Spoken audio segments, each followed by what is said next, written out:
ከማስሩ ወሰዱሱ ለየካቲት በዛቲ ዕለት አይረፍ።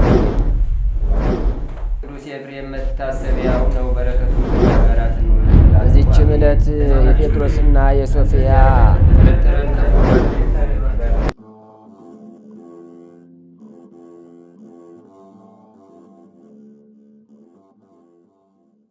በስመ አብ ወወልድ ወመንፈስ ቅዱስ አሐዱ አምላክ አመ ሰላሳ ሁለት ታኅሣሥ በዛቲ ዕለት አይረፈ አብ ክቡር አባ ዮሐንስ አበምኔት። አንድ አምላክ በሚሆን በአብ በወልድ በመንፈስ ቅዱስ ስም ታኅሣሥ 30 በዚች ቀን በአባ መቃርስ ገዳም በአስቄጥስ አበምኔት የሆነ የከበረ አባት አባ ዮሐንስ አረፈ። ይህም አባት በተሾመ ጊዜ ቤተ ክርስቲያን በራች፣ ለብዙ ቅዱሳንም አባት ሆነ። ከእርሳቸውም ውስጥ ታላላቅ ከዋክብት የሆኑ አባ አረጊና አባ አብርሃም የሀገረ ተሙዝ፣ ኤጲስቆጶስ አባ ሚናስ የሀገረ ሰሃ፣ አባ ዘካርያስ ለብዙ ሰዎች ነፍሳት ወደብ የሆኑ እነርሱ የመሰሉ ሌሎች ብዙዎች አሉ።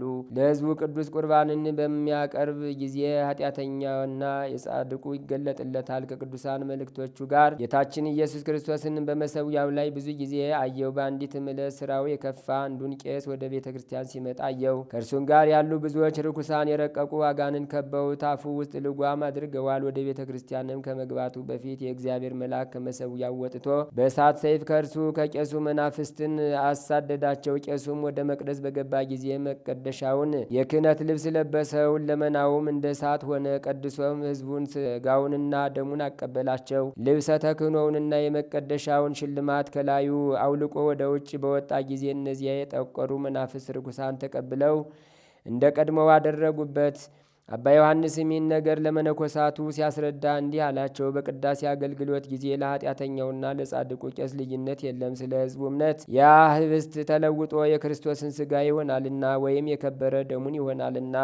ዳግመኛም በምሳሌ እንዲህ አላቸው። በብረት በወርቅና በብር ላይ እንደሚቀረጽ እንደ ንጉሥ ማኅተም ነው። ማኅተሙም አይለወጥም። እንዲሁ ከካህናትም የክህነት ጸጋ አይለወጥም። እርሱ እግዚአብሔር በጊዜው ጊዜ ለሁሉም ለእያንዳንዱ እንደ ሥራው ይከፍለዋል እንጂ። ይህንንም የከበረ ዮሐንስ ታላቅ መከራ ደርሶበታል። አረማውያን በርበር ማርከው ወደ አገራቸው ወስደውታልና እያሰቃዩትም በእርሱ ዘንድ ብዙ ዘመን ታስሮ ኖረ። ከዚህም በኋላ የክብር ባለቤት ጌታችን ኢየሱስ ክርስቶስ ወደ ገዳሙ መለሰው። ከመሞቱ በፊት የሚሞትበት ጊዜ አውቆ መነኮሳቱን ከሰበሰባቸውና የወንጌልን ትእዛዝ ይጠብቁ ዘንድ በሰማያዊ መንግሥት በጎ ዕድልን ርስትንም ከእርሳቸው ጋር ይቀበሉ ዘንድ እንደ ቅዱሳን አባቶች አካሄድ እንዲጓዙ አዘዛቸው። ከዚህም በኋላ ጥቂት ታመመ። ነፍሱን ሊቀበሉ የቅዱሳን አንድነት ሲመጡ አያቸውና ፈጽሞ ደስ አለው። ነፍሱንም በእግዚአብሔር እጅ ሰጥ። መነኮሳቱ ወደ ከበረች ቤተ ክርስቲያን ተሸክመው ወስደው በመዘመርና በታላቅ ምስጋና ገንዘው ቀበሩት። እርሱንም ከመውደጃቸው የተነሳ ከተገነዘበት ልብስ ቆርጠው በእነርሱ ዘንድ አኖሩት። ለሚታመም ሁሉ የሚፈውስ ሆነ። የዚህም አባት ዕድሜ 90 ዓመት ሆነ። በገቢግ የሚሏት መኖሪያው እስከ ዛሬ አለች። ለእግዚአብሔር ምስጋና ይሁን፣ እኛንም በዚህ አባት ጸሎት ይማረን፣ በረከቱም ከእኛ ጋር ትኑር ለዘላለሙ አሜን። ሰላም ለዮሐንስ ዘተሰም የሊቀ በውስተ አስቄጥስ ይምራ ዘለመቃርስ ደቀ ለመ ገብሩ ጌጋዬ ወለመ ገብሩ ጽድቀ በማኅተመ ንጉሥ ምሳሌ ግብረ ካህናት አወቀ ዘይሃትሙ ቦቱ ሐጺነ ወወርቀ። በዚችም ቀን ደግሞ የተመሰገነ ዮሐንስ የእረፍቱ መታሰቢያ ነው። ይህም ተጋዳይ የምንኩስና ልብስን ከለበሰ ጀምሮ የትንቢትና በሽተኞችን የመፈወስ ሀብት ተሰጠው። ዜናውን በሀገር ሁሉ ተሰማ። ይህንም አባት ዮሐንስን ሁልጊዜ የሚጎበኘው አንድ መነኩሴ ነበር። የመኮንኑም ሚስት ወደ አባ ዮሐንስ ዘንድ እንዲወስዳት ባሏን ታምለውና ታስገድደው ነበር። እርሱም የከበረ አባ ዮሐንስ ከ40 ዓመት ጀምሮ የሴቶችን ፊት አላየም አላት።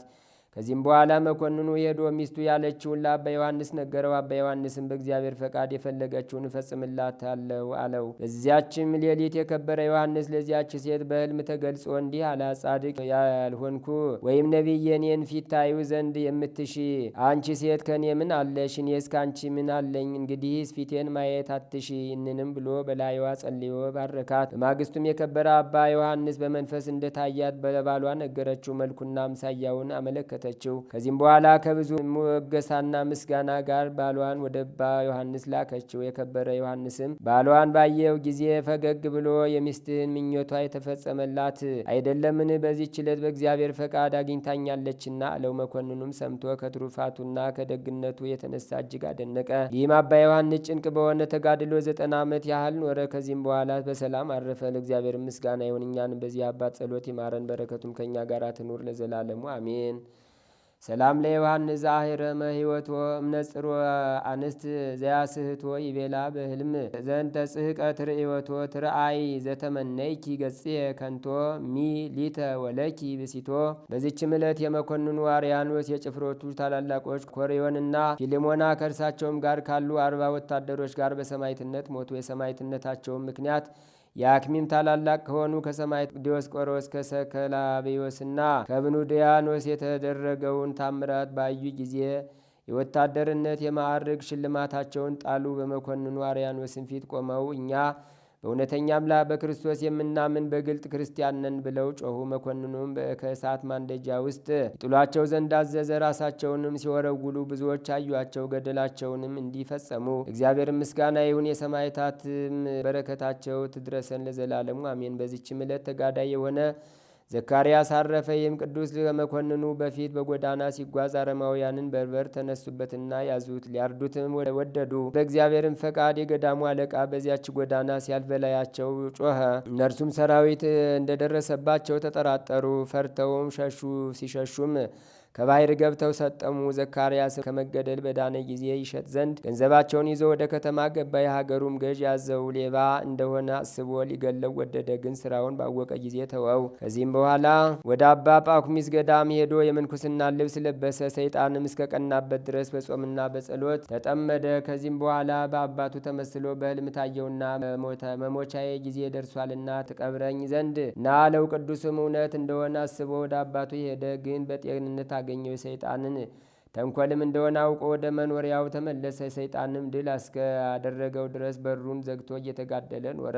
በሆሳዕናም ዕለት ወደ አባ አበምኔቱ ሄዶ ወደ ኢየሩሳሌም ለመሄድ በፈቃድ ለመነው፣ ፈቀደለትም። በማግስቱም ፊታቸው የሚያበራ 3 ሰዎች ሲጠብቁ ታገኛቸውና አብሯቸው ሄደ። ከዚህም በኋላ አበምኔቱ የአባ ዘካርያስን ቤት ሊጎበኝ ሄደ። 3 ታላላቅ ዘንዶዎችን በምድር ላይ ሲርመሰመሱ አግኝቶ ባያቸው ጊዜ ፈራቸው። እነርሱም በስሙ ጠሩት። ወደ እነርሱም ዘወር ሲል አባት ወይ ሲመግበን የነበረ ጌታችን ዘካርያስ ከዚህ ወደ የት ሄደ ብለው በሰው አንደበት ተናገሩት። አበምኔቱም ሰምቶ አደነቀ፣ መብልንም ሰጣቸው። አባ ዘካርያስም ወደ መኖሪያቸው ተመልሶ በብዙ ተጋድሎ ኖረ። ከዚህም በኋላ በሰላም አረፈ። ሰላም ዘካርያስ እንተነገደን ዘይጻሙ አመፍጻሚሃ ለጾሙ ተመናት ሰለስቱ ዘይሴ ሲወሙ ሰበይ ጸውዕዎ ለአበምኔት በስሙ እምነመንክሩ ደንገጸ ወእም ኩሉ መድምሙ። በዚችም ዕለት ሄሮድስ የገደላቸውን የከበሩና የነጹ ሕፃናትን መታሰቢያቸውን የኢትዮጵያ ሰዎች ያከብራሉ። ዜናቸውም ጥር 3 ቀን ተጽፏል። ሰላም እብል ለአሐዱ አሐዱ ዘክልየ ክረምት ወዘይ ውህዱ በእንተ ልደቱ ለቃለ አመ ባሲፍት ተገምዱ። ሕፃናት ንጹሐን ንጹርያን ነገዱ ከመ አንስት እሙንቱ ተወልዱ። በተባረከ የታኅሳስ ወር የሚነበብ ንባብ ደረሰ፣ ተፈጸመ። ለእግዚአብሔርም ምስጋና ይሁን። ፈጣሪያችን ቅዱስም በይቅርታውና በምሕረቱ በከበሩና በተመረጡ ነቢያትና ሐዋርያት አማላጅነት በሰማዕታት፣ በጻድቃን፣ በሊቃነ ጳጳሳት፣ በኤጲስቆጶሳትም፣ በቀሳውስት፣ በዲያቆናት፣ በደናግል፣ በመነኮሳት፣ በቅዱሳን መላእክትም ልመና ይልቁንም በእመቤታችን በቅድስት ድንግል ማርያም አማላጅነት ርዕሰ ሊቃነ ጳጳሳት አባ ማትያስንም ይጠብቀው፣ ሊቃነ ጳጳሳቱንም ሁሉ ይጠብቀው። ሁሉ በላይ የምትሆን ሐዋርያት ሰብስበው አንድ ያደረጓት የአንዲት ቅድስት ቤተ ክርስቲያን ልጆች ሲሆን ሁላችንንም ይጠብቅ። ታምሪሁ ለዮሐንስ መጥምቅ ካህን ወነቢይ አብይ ሰባኬ ንስሐ ለእሉ ይነስሁ።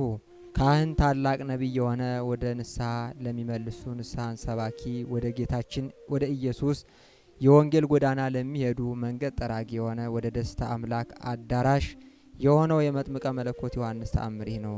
የዮሐንስ ጸሎትና በረከት የቃል ኪዳኑ ሀብት ከተጻፈች ከሕዝበ ክርስቲያን ጋር ጸንቶ ይኖር ለዘላለሙ አሜን። የታላቁ የኢትዮጵያ ንጉሥ ልጅ የሆነች አንዲት ሴት ነበረች። ስሟም ዓመተ ዮሐንስ ይባል ነበር። እርሷም ጌታችን መድኃኒታችን ኢየሱስ ክርስቶስ ያዘዘውን ትእዛዝ አፍርሳ አንድ ወንድ በአንድ ሴት አንዲት ሴትም በአንድ ወንድ ጸንተው ይኑሩ ያለውን ቃል ተላልፋ በመጽሐፍ የተጻፈውን ሕግ ጥሳ ያለ ሀፍረት በዝሙት ትኖር ነበር። ይህችም ሴት ዝሙትን ከመውደዷ ብዛት የተነሳ አንዲት ሰዓት አንዲት ደቂቃ ትታገስ ዘንድ አይቻላትም ነበር። ፈሪሃ እግዚአብሔር እንዳደረባት አይነ ልቡናዋ የበጎ ስራ ሁሉ ጠላት የሆነ ሰይጣን በመርዙ አሳውሯት ነበርና ካህናቶቹም ወደዛች ሴት እየሄዱ እንዲህ በማለት ይመክሯትና ይገስጿት ነበር። አንዲት ሴት ይህን የምትሰሪው ኃጢአት የምትፈጽሚው በደል በእግዚአብሔር ፊት የተከለከለ ነው። ጌታችን ፈጣሪያችን ሰውን ሁሉ የፈጠረው በንጽህና ጸንተው አንድ ወንድ በአንድ ሴት አንድ ሴትም በአንድ ወንድ ጸንተው ይኖሩ ዘንድ ነው። አንቺን ግን ሕግን አፍርሰሽ የፈጣሪሽን የእግዚአብሔርን ትእዛዝ ተላልፈሽ እነሆ እንደ አሕዛብ በዝሙት ጸንተሽ አምላክሽን ስታሳዝኝ እናይሻለን። ይህ በደልሽ በዚህ ዓለም በስጋሽ ያስቀዝፍሻል፣ በወዲያኛውም ዓለም በፈጣሪሽ ፊት በነፍስሽ አስወቅሶ ያሳፍርሻል። ተይው ይቅርብሽ በማለት ይመክሯት ነበር። እርሷም እንዲህ በማለት ትመልስላቸው ነበር። የመከራችሁኝን ምክር እቀበላለሁ፣ የዝሙትን ስራ እሺ እተዋለሁ። እናንተም እንደ እግዚአብሔር ሕግ መጽሐፍ እንደሚያዘው ንስሐዬን ስጡኝ፣ ቀኖናዬንም ንስሐዬንም ፈጽሜ ከፈጣሪ ጋር እታቀፋለሁ። ያለኝንም ገንዘብ ሁሉ ወስዳችሁ በመጥምቁ ዮሐንስ ስም ለድሆች ለጦም አዳሪዎች ምጽዋትን ስጡልኝ በማለት ትመልስላቸው ነበር። እርሷ ግን በአፏ ብቻ ተዋለው ትላቸዋለች እንጂ ሊመክሯትና ሊገስጧት ወደ እርሷ የሄዱት ካህናት ሳይቀሩ በዝሙቷ እስከምትጥላቸው ድረስ ከካህናቱ ተደብቃ ዝሙት መስራትን አልተወችም ነበር። ያችም ሴት ይህንን ቀረሽ የማይባል በጣም መልከ መልካም ነበረች። ከሔዋን የተወለዱ ሴቶች ሁሉ በመልክ ፍጹም የማይስተካከሏት ነበሩ። ጠቅላላ ከአዳምና ከሔዋን የተፈጠረ ሁሉ ከዛች ሴት በፊት የነበሩ እንደ እርሷ አያምሩም ነበር። እርሷ ግን ለምንም አሳምሮ እንደፈጠራት እግዚአብሔር ያውቃል። ያችም ሴት ከመልኳ ማማር ብዛት የተነሳ ሊመክሯትና ሊያስተምሯት የሄዱት ካህናት ሳይቀሩ በዝሙት ጥላ ታስነክሳቸዋለች። ከመልኳ ደምግባትና ከጥርሶቿ ማማር ብዛት የተነሳ ያለ ፈቃዳቸው ወንዶቹን ሁሉ ጠቅሳ ወደ ዝሙት ትሰውራቸው ነበር። ነገር ግን ለዚያች ሴት አንዲት መልካም ስራ ነበረቻት። እለት እለት ያገኘቻትን ገንዘብ በሙሉ በመጥምቀ መለኮት ቅዱስ ዮሐንስም ለችግረኞች ለጦም አዳሪዎች ቃል ኪዳኑ አምና ትመጸውት ነበር። ያገኘችውን ገንዘብ ሁሉ ለድሃ ትሰጥ ነበር። መጥምቀ መለኮት ቅዱስ ዮሐንስ እንዲህ እያለች ትለምነው ነበር። አንተ ጌታችን ያጠመክ ቅዱስ ዮሐንስ የእግዚአብሔር ባለሟል ዮሐንስ ሆይ ለቄሱ ኃጢአቴን ተናዝዤ በደሌን በቀኖና አርቄ በንስሐ ከፈጣሪ ጋር ሳልታረቅ ጌታ ኢየሱስ ክርስቶስ ነፍሴን በሞት እንዳይለያት እያለች ትጸልይ ነበር። ይህንም ጸሎት ተሰምቶላት ወደ እግዚአብሔር ቤት ተመለሰች። የመጥምቀ መለኮት የቅዱስ ዮሐንስ አማላጅነት ይጠብቀን ለዘላለሙ አሜን። ቅዱስ ዮሐንስን ሰጥቶናል። ከኔ የበለጠ እናንተ በደንብ አሳምራችሁ ታውቁት። ምክንያቱም የሁላችሁን ጓዳ ቅዱስ ዮሐንስ ጎብኝቶታል። የሁላችሁን ቤታችሁን ቅዱስ ዮሐንስ አይቶታል። በኢትዮጵያም አይደለም በውጭ ዓለም ያለውን ብንመለከት መጥምቀ መለኮት ቅዱስ ዮሐንስ ያልገባበት ቤት የለም፣ ያልዳበሰው የለም፣ ያላጠመቀው የለም። ምክንያቱም እግዚአብሔር ለኛ እውነተኛ አባት አድርጎ ሰጥቶናልና። መጥምቀ መለኮት ቅዱስ ዮሐንስ ደስ ስንመጣ ግን ማንም የጠራን የለም፣ ማንም ኑ ያለን የለም። ነገር ግን ፍቅሩ ሳበንና በደጁ ያመጣን። ምክንያቱም እውነተኛ አባት መጥምቀ መለኮት ቅዱስ ዮሐንስ እናትም አባትም ሁሉን ሆኖ የሚይዘን፣ አንድ ቀን ተከፍተን ስንመጣ አስከፍቶ የማይመልሰን፣ አዝነን ስንመጣ አዝኖ የማይመልሰን፣ አልቅሰን ስንመጣ አልቅሰን እንድንመለስ የማያደርገን። ግን የሚገርሙ ሰዎች ታመው አንድ ቦታ ሄዱና ከዳኑ በኋላ ምን ይላሉ?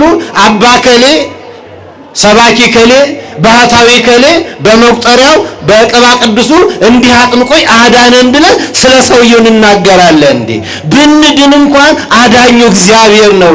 ኃይሉን የሰጠው እግዚአብሔር ነው። ስልጣኑን የሰጠው እግዚአብሔር ነው። በስመ አብ ወወልድ ወመንፈስ ቅዱስ አሐዱ አምላክ።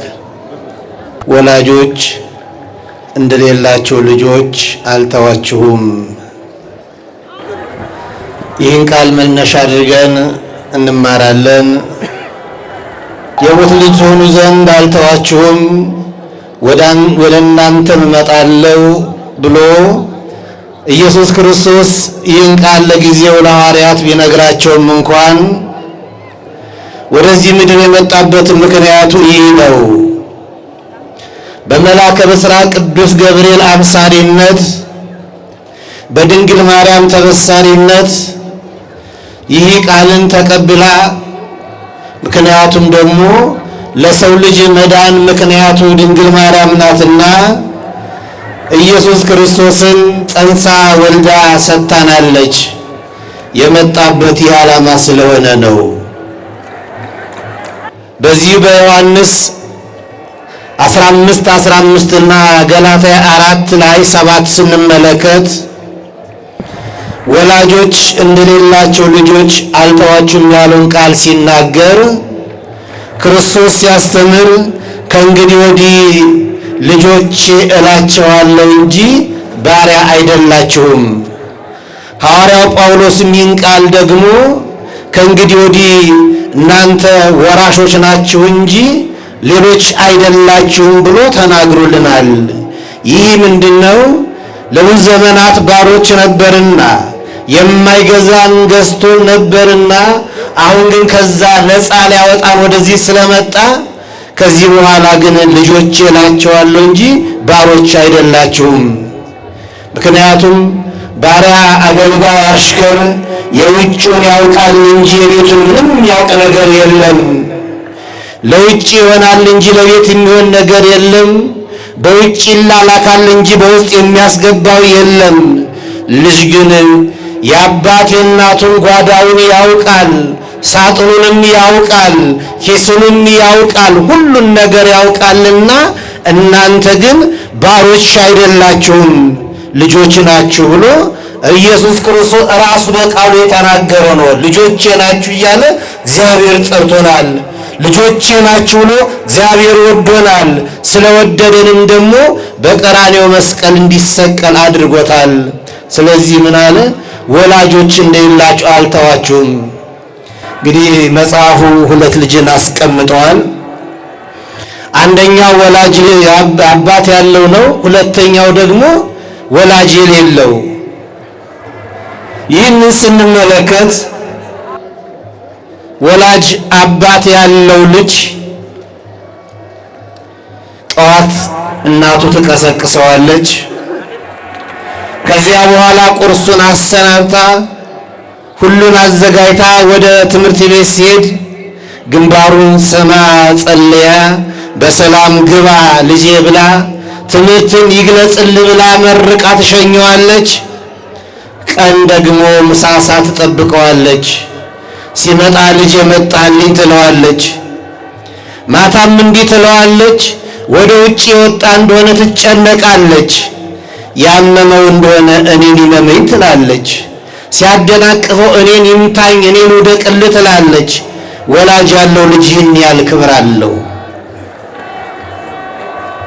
የሌለው ግን ጠዋት የሚቀሰቅሰው ማንም የለም። ተነሳ ቁርስህን ብላ ብሎ ስንቅ የሚሰንቅነት የለም። ቢገባ ባይገባ የሚቆጣጠረው የለም። ቢያመው እግዚአብሔር ይማር እኔን ይመምኝ የሚል ማንም የለውም። በጥቅሉ ወላጅ የሌለው ልጅ መከራው የበዛ ነው። ስለዚህ አምላካችን ኢየሱስ ክርስቶስ ግን እኛን ከመከራ ሊያወጣን ወደዚህ ምድር መጥቷልና ሊታደገን መጥቷልና ስለመጣም ምን አለ? እኔ ወላጆች እንደሌላችሁ ልጅ አልተዋችሁም ያለበት ምክንያት ለዚህ ነው። እግዚአብሔር እየተከባከበን ያለው ወገኖች፣ እውነትም እግዚአብሔር እኛን አለመተውን የምናረጋግጠው በተለይ በአሁኑ ሰዓት በዚህ ዘመን ሁሉ ነገር ወደ ሰማይ በወጣበት ሰዓት ሁላችሁም ተመልከቱ። ገበያውን ይዩት፣ መንደሩን ይዩት። በሁሉ ነገር ስንመለከተው እንኳን ለሌለው ለተቸገረው ይቅርና ላለው እንኳን የሚያስጨንቅበት ሰዓት ነው።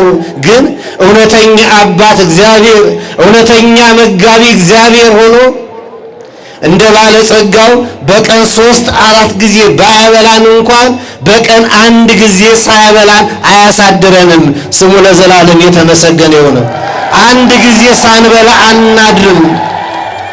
እግዚአብሔር አምላክ ትንሿን የገዛኑን እያበረከተልን ትንሿን ተመግበን እንድንጠግብ እያደረገን እንዲህ ያደረገ እግዚአብሔር ይንካ። ምክንያቱም እውነተኛ አባት ስለሆነ፣ እውነተኛ ወላጅ ስለሆነ፣ ለኛ ለልጆቹ የሚያስብ ስለሆነ፣ ስለኛ ስለ ልጆቹ ራሱን አሳልፎ የሚሰጥ እውነተኛ አባት ስለሆነ ዛሬ እንዲህ እግዚአብሔር እየጠበቀን ያለው።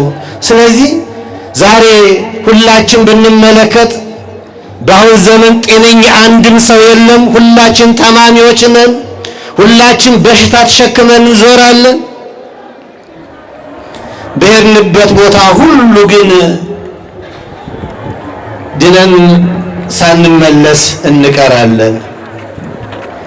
እግዚአብሔር ለዚህ ነው ምንም ወጪ የማናወጣበት የኪኒን የለ የመርፌ የለ ያልጋ የለም በምንም ነገር ሳናወጣ እግዚአብሔር ከኛ የሚፈልገው በተሰባበረ ልቦና ብቻ ሆነን አድነን ፈውሰን ማለት ብቻ ስለሆነ ቅዱስ ዮሐንስን ሰጥቶናል። ከኔ የበለጠ እናንተ በደንብ አሳምራችሁ ታውቁት። ምክንያቱም የሁላችሁን ጓዳ ቅዱስ ዮሐንስ ጎብኝቶታል። የሁላችሁን ቤታችሁን ቅዱስ ዮሐንስ አይቶታል። በኢትዮጵያም አይደለም በውጭ ዓለም ያለውን ብንመለከት መጥምቀ መለኮት ቅዱስ ዮሐንስ ያልገባበት ቤት የለም፣ ያልዳበሰው የለም፣ ያላጠመቀው የለም። ምክንያቱም እግዚአብሔር ለኛ እውነተኛ አባት አድርጎ ሰጥቶናልና ስሙ ለዘላለም የተመሰገነ ይሁን። ለዚህ ነው እስቲ ዛሬ ወደ ሸንኮራ ዮሐንስ ትመጡ ማን ነው የቀሰቀሳችሁ? ማን ነው ያመጣችሁ? ማን የጠራችሁ አለ? አንድም የለም። እያንዳንዳችንን የጠራን የመጥምቀ ቅዱሳን ፍቅሩ ስለጠራን ብቻ። ቅዱስ ዮሐንስ በቤታችን ገብቶ ስለነበረ እንዴት ቅድስት ኤልሳቤጥና ካህኑ ዘካርያስ በተደሰቱበት ቀን እኔም ሄጄ ከደጁ እደሰታለሁ ብላችሁ ቅዱስ ዮሐንስን ብላችሁ መጣችሁ እንጂ አንድም የጠራችሁ የለም፣ አንድም የቀሰቀሳችሁ የለም። ቀበሌ ስብሰባ ያስፈለገ እንደሆነ፣ እድር ስብሰባ ያስፈለገ እንደሆነ፣ የአካባቢም የምንም የኖረ እንደሆነ ጥሪ እንጠራለን። በጥሩምባም ይሁን በሌላም ይሁን በስልክም ይሁን ነገ ስብሰባ አለና እዚህ ቦታ እንድትመጡ ተብለን እንጠራለን። መጥምቀ መለኮት ቅዱስ ዮሐንስ ደስ ስንመጣ ግን ማንም የጠራን የለም፣ ማንም ኑ ያለን የለም። ነገር ግን ፍቅሩ ሳበንና በደጁ ያመጣን። ምክንያቱም እውነተኛ አባት መጥምቀ መለኮት ቅዱስ ዮሐንስ እናትም አባትም ሁሉን ሆኖ የሚይዘን፣ አንድ ቀን ተከፍተን ስንመጣ አስከፍቶ የማይመልሰን፣ አዝነን ስንመጣ አዝኖ የማይመልሰን፣ አልቅሰን ስንመጣ አልቅሰን እንድንመለስ የማያደርገን እውነተኛ አባት። ስለዚህ ለጊዜው ክርስቶስ ለራሱ ቢናገርም እንኳን ዛሬ ወላጆች እንዳላቸው ልጆች በዚህ ምድር ላይ በዚህ በሸንኮራ ምድር ላይ ይህ ሁሉ የተሰበሰበን እውነተኛ አባት ስላለን ነው። ስሙ ለዘላለም የተመሰገነ ይሁን። ሰማነውን በዝለ ልቡናችን ይጻፍብን። አምላካችን ጸሎታችን ልመናችን ይቀበለን። ሰላም ያሳደር አምላክ ሰላም ቀን ያውለን። አምላካችን ከቅዱሳን ረድኤት በረከት ያሳትፈን፣ በቸርነቱ ይጠብቀን። አቡነ ዘበሰማያት ይትቀደስ ስምከ ትምጻእ መንግሥትከ ወይኩን ፈቃድከ በከመ በሰማይ ከማሁ በምድር ሲሳየነ ዘለለ ዕለትነ ሀበነ ዮም ወኅድግ ለነ አበሳነ ወጌጋየነ ከመ ንሕነኒ ንኅድግ ለዘአበሰለነ ታባአነ እግዚኦ ውስተ መንሱት አላድነኖ ባላህነም ኩሉ ኩይስ መዚአከ እቲ መንግስት ኃይል ወስብሐት ለዓለመ ዓለም። በሰላመ ቅዱስ ገብርኤል መልአክ ወእግዝእቴ ማርያም ሰላም ለኪ ድንግል በኅሊናኪ ወድንግል በሥጋኪ እግዚአብሔር ጸባኦት ሰላም ለኪ ብሩክት አንቲ እምአንስት ወብሩክ ፍሬ ከርስኪ ተፈሥሒ ፍሥሕት ምልዕተ ጸጋ እግዚአብሔር ምስሌኪ ሰአሊ ወጸልይ ምህረታ በፍቅር ወልድኪ ኢየሱስ ክርስቶስ ከመ ይስራይ ለነ ኃጣውኢነ ተማኅፀነ ብኪ ኦ እግዚእ ኢየሱስ ክርስቶስ ሰራያ ኃጢአት ወደምሳሴ አበሳ ስራይ ኃጢአቴ ወኃጢአተ ኩሉ ሕዝብ ከማይሰራ ኃጢአት እግዚአብሔር ይፍታ። ንቁ ሚዲያ ለተመልካቾቹ ከሚያደርሳቸው ዕለታዊ ሳምንታዊና ወርሃዊ ዝግጅቶች መካከል የየዕለቱን ስንክሳር ወርሃዊና ዓመታዊ የቅዱሳን ገላትና ድርሳናትን በኢትዮ ማህበር የዩቲዩብ ቻናል ያቀርባል። የየዕለቱን ስንክሳር ባሉበት ሆነው በማድመጥ እንዲሁም ወርሃዊና ዓመታዊ የቅዱሳንን ዜና ሕይወታቸውን በማድመጥ ከቅዱሳኑ በረከትና ረድኤት እንዲያገኙ ንቁ ሚዲያ የሁል ጊዜ ምኞቱ ነው። በየዕለቱ የሚለቀቁ ዜና ቅዱሳንን ላይክ፣ ሼር እና ሰብስክራይብ በማድረግ አገልግሎቱን ይደግፉ። ንቁ ሚዲያ ርቱ የቤተ ክርስቲያን ልሳን